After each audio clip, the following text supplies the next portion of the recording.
Денсаулықты сақтаудың ең басты құпиясы неде деп ойлайсыз? Денсаулық сапалы әрі ұзақ өмірдің басты кепілі екендігі бәрімізге мәлім. Алайда оны сақтау үшін тек қана медициналық көмектің жеткіліксіз екендігі белгілі.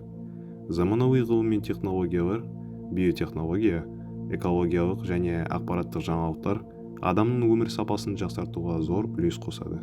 Бірақ бұл мүмкіндіктердің барлығы күнделікті өмір салтымызбен, яғни дене белсенділігімен, дұрыс тамақтанумен, психикалық тұрақтылықпен және жеке гигиенамен тығыз байланысты. Демек, сапалы өмір сүру үшін ғылым жетістіктерімен қарапайым, бірақ күнделікті әдеттерді үйлестіре білуде өте маңызды. Аурудың емін іздегенше, ауырмайтын жол ізде демекші. Ғалымдардың айтуынша, аурудың алдын алу оны емдеуден 5 есе арзан етеді. Сондықтан да денсаулығымызға күнделікті қамқорлық жасау өте маңызды.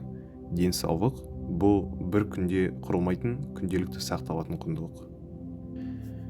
Денсаулықты сақтаудың ең қарапайым әрі тиімді жолы бұл қарапайым дене белсенділігі. Күніне 30 минуттық жеңіл жаттығудың өзі жүрек қан тамырларын нығайтып, ағзаның жұмысын жақсартады. Дүниежүзілік денсаулық сақтау ұйымының дерегі бойынша, спортпен айналысатын адамдардың өмір ұзақтығы орта есеппен 7-10 жылға артады.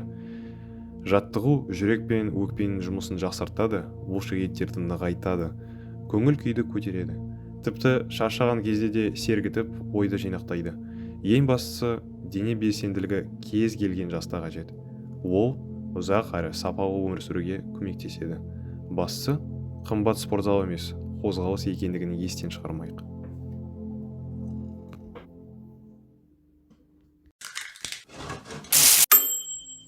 Екіншісі бұл дұрыс тамақтану. Ас адамның арқауы дейді халық. Уақытымыз тығыз болғандықтан біз көбіне жеңіл әрі зиянды тағамды таңдап жатамыз. Бірақ оның салдары денсаулыққа әсер етпей қоймайды. Дұрыс тамақтану ағзаға қажетті дәрумендер мен энергия береді. Ол бізді сергек, көңілді әрі белсенді етеді. Таңғы ас мидың жұмысын жақсартады, есте сақтауды күшейтеді. Ал әртүрлі әрі теңгерімді ас иммунитетті көтереді. Дұрыс тамақтану тек денсаулық емес, отбасы мәдениетінің де бір бөлігі. Есіңізде болсын, біз не жесек, соны аламыз. Дұрыс тамақтануды дәл бүгіннен бастаңыз. Үшіншісі бұл психикалық денсаулық. Ұйқы, позитивті ой, жақсы қарым-қатынас ұзақ ғұмырдың кепілі. Ғалымдардың айтуынша, ұйқысы дұрыс адам өнімдірек әрі өмірге құштар келеді екен. Күнделікті күйбең стресс пен уайым біздің психикалық денсаулығымызға әсер етпей қоймайды. Психикалық денсаулық жалпы денсаулықтың ең маңызды бөлігі. Ол ойымызды айқындайды, көңіл күйімізді тұрақтандырады, өмірге деген көз қарасымызды жақсартады. Жақындармен сөйлесу, эмоцияны бөлісу ішкі ауырлықты жеңілдетудің ең тиімді жолы. Демалыс, ұйқы, хоббиге уақыт бөлу мидың тынығуына, жүйкенің қалпына келуіне көмектеседі. Өзіңізге қамқор болуды ұмытпаңыз. Егер қажет болса, қолдау сұраудан да қорықпау қажет. Өмір сүру сапасы сіздің ішкі тепе-теңдігіңізге байланысты. Психологиялық тұрақтылықтың негізіне басқа адамдармен қарым-қатынас құруда жатады. Жан азығы, жақсы орта демекші, сезім арқылы қолдау, мейірбандық таныту бұл ең күшті сауықтырушы дәрі. Ғылыми зерттеулер жақын адамдармен байланысы бар адамдардың өмірі 20, тіпті 50%-ға ұзағырақ екенін дәлелдеген. Жүрек ауруларынан өлім жалғызбастылар арасында 3 есе көп. Тазалық саулық негізі, саулық байлық негізі дегендей, тазалық денсаулықтың негізгі іргетасының бірі. Біз тұтынатын тағамның сапасынан бастап, тыныс алатын ауаның тазалығына дейін біздің денсаулығымызға тікелей әсерін тигізеді. Соның ішінде жеке гигиена біздің ағзамыздың түрлі инфекцияларға қарсы алғашқы қорғаныс сызығы болып табылады.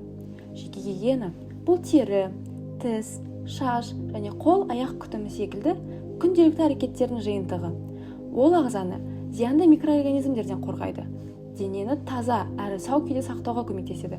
Сондай-ақ аяқ гигиенасы, жеке заттарды бөлек пайдалану және жиі жуыну тері инфекцияларынан, жағымсыз иістен, саңырауқұлақтан қорғану жолы.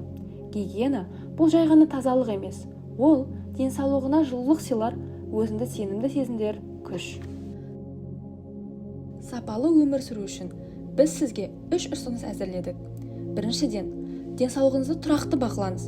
Айына 1 рет медициналық тексерулерден өтіп, ауруды ерте анықтағаныңыз жөн.